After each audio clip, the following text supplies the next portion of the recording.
Good morning, YouTube. I just got back from helping a client of mine buy their first Ferrari 458. What do you think? TDF blue, tan interior, looks super good. It's their first Ferrari ever, for that matter. And they asked a really good question that I thought would be great for a video topic, which is, what should you expect now that you actually bought a supercar? So are you recording all of the nefarious activities? If you're new to the channel, my name is Dan, this is my garage, and this channel is all about the supercar ownership experience. And so I help people buy and sell Ferraris and supercars, and I also sell supercar parts on my website, normalguysupercar.com. So if you need any of those things, go check it out. Use the code NGS10, it'll knock off 10% most of the stuff in the store. Forgive the garage, I know it's a bit of a disaster right now. I've got my 599 wheels and tires here. We just got new tires put on because the other tires were too big, and unfortunately the TPMS thing broke on this one, so we're waiting for that. We gotta get that fixed. Also a bunch of stuff. I'm gonna show that in another video. Stay tuned for that. I am now a Swiss Trax dealer, so the flooring in my garage, I actually can sell that to you now, but I didn't want to talk about that yet because I don't have it on my website. So if you want that, stay tuned. I will get you information about that. But back to today's topic. We went to Atlanta, Georgia for my client, checked out this Ferrari 458 Spider, absolutely beautiful in TDF blue, an amazing color. My consultation client actually rode with me in my truck while we transported the car back to Austin. We are still on the road technically. We're going all the way to Phoenix tomorrow, but we're stopping here in Austin to give us a break, get a day off the road. And during the road trip yesterday, he said, so now that I have this car, what should I expect? And I realized that I've never actually talked about that. I always talk about what it's like buying the car or how to get to the point where you buy the car, but I haven't really talked much about what happens immediately after you buy the car and what sort of things you should expect. And frankly, what sort of things you should do and prepare the car, and also maybe even some things that you should buy to help yourself. Yes, we have the shop dog Mo. Mo, how are you doing, huh? How's my buddy? Yeah, you're a good boy. Yeah. Are you being a good boy? Yeah. Oh, you're lazy, huh? Oh yeah. Get some belly rubs. Oh. Yeah. This is the life right there. That is one content basset hound. So probably the most important thing is a few things about safety. So first of all, if you've never owned a high horsepower car, I highly recommend that you take it easy. Work your way up to driving the car faster and harder. Don't just get in the car and immediately start jamming down the accelerator pedal or going into corners, blasting around corners and stuff. When you go on the internet, you see all sorts of videos about people taking out cars like this and immediately wrecking them. And you hear stories about that all the time.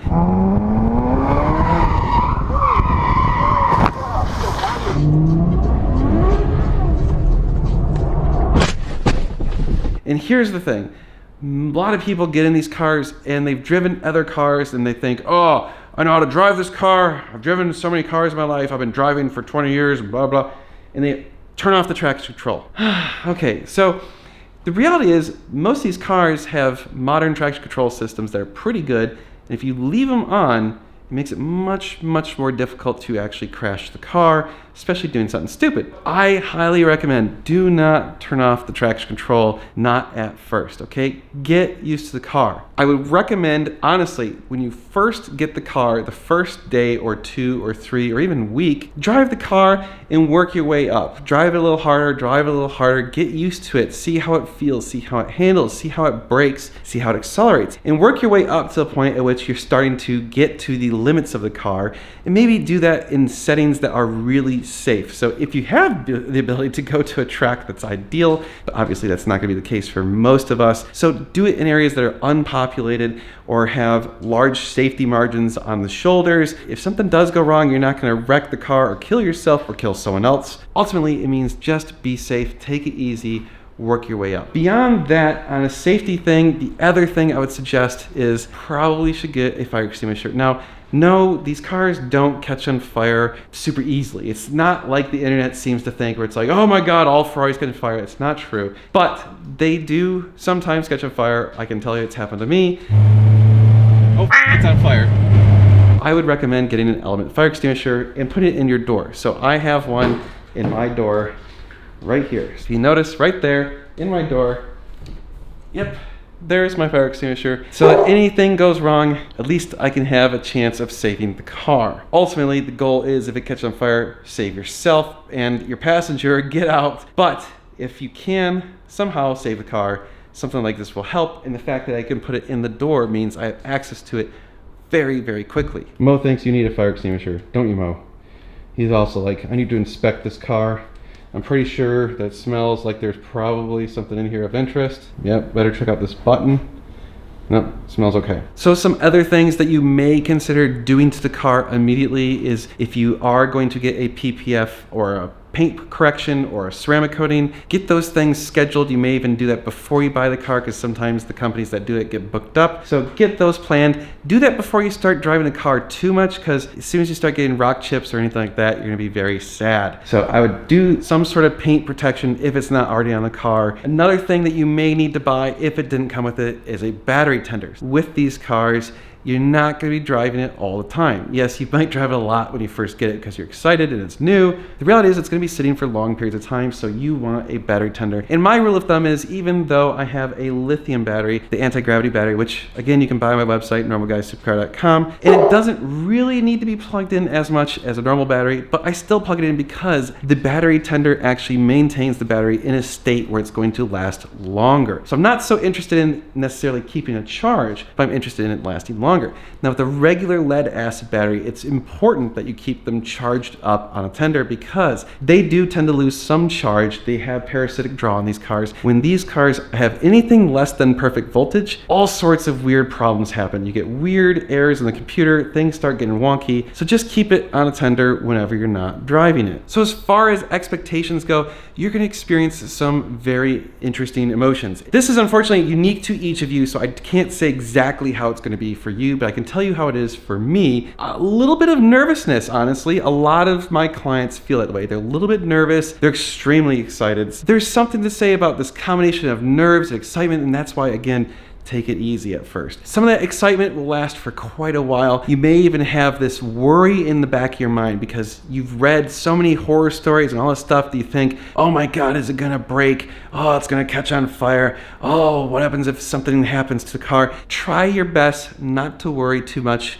and just start to enjoy the experience. So the sooner you can realize that it is just a car, albeit a very expensive one, the more you're going to enjoy the experience. And that's really what this all is about. It's about how do you find a way to enjoy this experience for you. So start doing some things with the car. Start taking it out to dinners, maybe bring your significant other out for a good time, take it on an exciting road trip. And you can also expect that this is when you will start to experience other people in response to your car. So this is when you will start having people ask you questions. It's only a matter of hours or days until the first person says, wow, look at that car. What do you do for a living? How much did it cost? How fast have you gone? All the typical questions that you're going to start experiencing over and over. Certainly the first time you start gassing up the car or parking it in front of a bunch of people will start commenting on it. Expect people to give both positive and negative responses to it. So unfortunately, society is such that you may have some haters out there who are going to give you thumbs down or say bad things or whatever. Don't let that bother you. Don't let them get to you. Just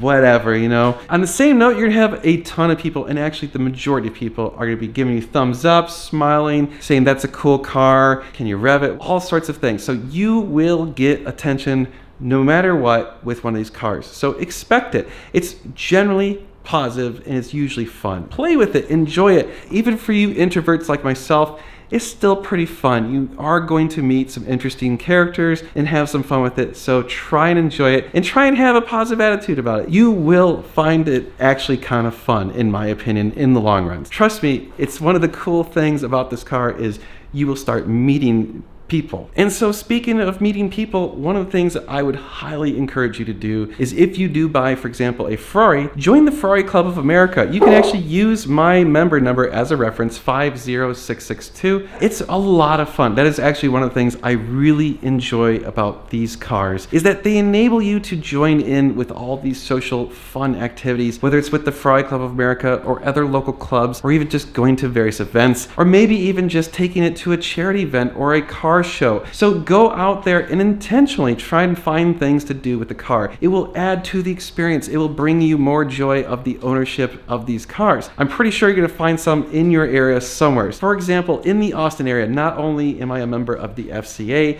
I'm also a member of another car club. I'm also a member of a group on Facebook called Sweet Rides of Central Texas, and that group has tons of events. I mean, pretty much every week of the year, something's going on car related in Austin. So all of those things you can choose to participate in and really get a lot out of this car. Don't try and fret over the depreciation. Don't worry if something's going to happen. You might get something happening to the car. It might get a ding, it might get a scratch, but you're going to enjoy it. Try to just enjoy the car, enjoy the experience. These things are really what encapsulate what this car is about. It's about having this experience. Try your best to enjoy it. Try and smile, have fun, and try not to get too nervous and too worried about it. But overall, that's kind of what happens with these cars in the first few days. There's certainly more things that you could look into buying. Immediately, you're going to start looking up videos and you're going to say, you know what modifications should I do this car? Whether it's wheels, maybe you're going to do an exhaust. Again, I sell those on my website. Believe me, if you buy a 458,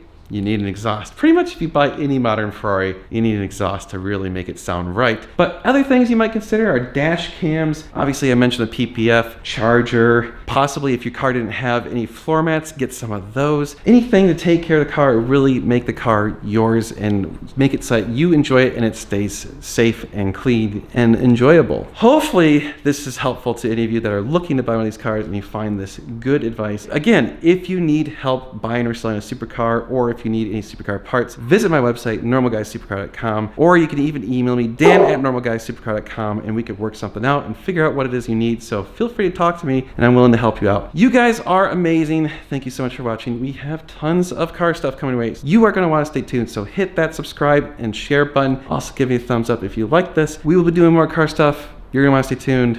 It's going to be sweet. What do you think, Mo? Is it time to go in? I think that's a yes. Okay, let's go in. Oh, get a wag. Is that a happy wag? Okay.